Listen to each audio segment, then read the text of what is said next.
La leçon de musique du professeur Pierre Ré. Pierre Do. Pierre Do présente. Correction.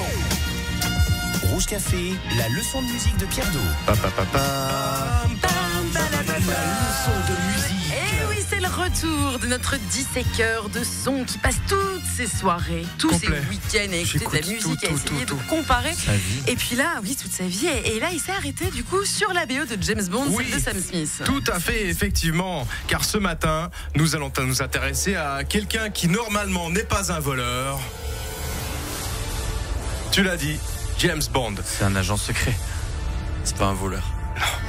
Mais là justement, avec la chanson du nouveau James Bond, Writing on the Wall, James Bond en quelque sorte vole, puisque Sam Smith a pompé plein de gens, vous allez le voir. Sam Smith qui, entre parenthèses, disait qu'il expliquait que le morceau lui était venu assez rapidement et en une seule session. Donc quand un chanteur dit ça, moi je me méfie toujours. Décortiquons le truc en commençant par le commencement. Le thème principal, repris au violon plein de fois, mais également chanté à ce moment-là de la chanson.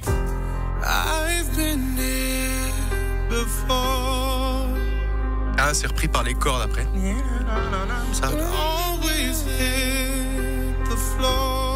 Bien, la mélodie c'est exactement la même qu'un standard de jazz. Un standard de jazz écrit en 1944 qui s'appelle Moonlight in Vermont, écrit par Carl Susdorf. Donc voilà. Vous l'écoutez? Oui.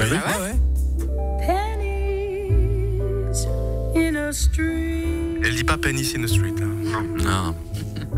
Penny. Alors, la voix lead, pareil. Bon, les accords sont pas du tout pareils. Non, la mélodie. Écoutez, Sam Smith à la même hauteur. Et je remets Moonlight in Vermont. Oui, elle dit bien Penny in the Street. Je suis désolé, mais j'ai des visions improbables dans la tête. C'est très étrange. Pareil, exactement la même mélodie. C'est la même chose. C'est la même chose. Là, c'est même vraiment flagrant pour le coup. Bien. Oui, c'est bon. D'accord. Okay. C'est pas fini. Juste après le thème, Sam Smith chante cela.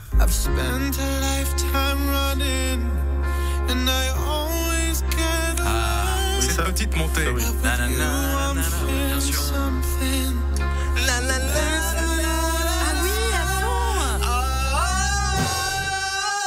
Michael Jackson. Évidemment. Bah oui. Bien sûr, cette power ballade, comme on l'appelait si joliment. Power Ballads. Earth Song, 1995.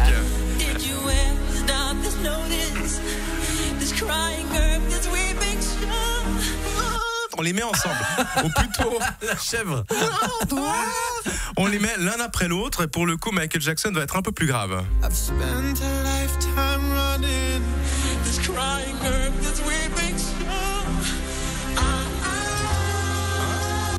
C'est pareil. Ça marche. Ça marche, ça très fonctionne. bien. Ça fonctionne très bien. Ah, mais alors le titre marche moins que celui de Michael Jackson, quand même. Ça, on parle pas tant que ça de cette BO. C'est pas la meilleure des BO de James Bond qu'on a eu, effectivement. Bon, on va encore en parler deux fois dans cette chronique. Il y a un passage qui concerne encore Earth Song. On retrouve une sorte de clin d'œil dans ce passage, toujours de cette chanson de Sam Smith là. Bien sûr. Ah oui. Oui, si on met Michael Jackson à la même hauteur. Ouais. Et c'est aussi Le SOS d'Altaïr en détresse aussi. J'ai jamais eu les yeux. Oui, c'est vrai, il y a ça, ouais. Pourquoi je meurs? Pourquoi je Génial. Bien sûr.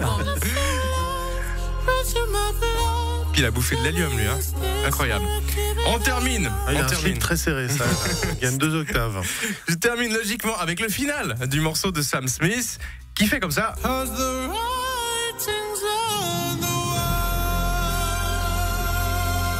vous allez me dire, c'est un final classique, un peu James Bond 2 avec ce break, et puis le type qui, dans le vide complet, chante cette belle phrase. Et puis après, t'as tout l'orchestre qui arrive. Mais on a eu ça dans un hit des années 2000, mais en fait, c'est une chanson de 1964. Un truc de crooner qui ressemblait un peu à de la musique de James Bond. Michael Bublé à la fin, Feeling Good. And I'm feeling good. Hein? Ouais. Après, on aurait pas tout à fait la même musique, mais ça fait rien. Bon, voilà. Donc, pour dire que j'ai trouvé 4 comparaisons dans ce morceau de James Bond. Vilain Sam Smith. Il a tout piqué. Voilà, ou alors il s'est inspiré. Mais ce qui, je rappelle, est quelque chose de tout à fait normal. Quand on crée de la musique, quand on fait n'importe quoi, en réalité, on part jamais de rien. On part toujours de plein de trucs qui existent. Rouge FM.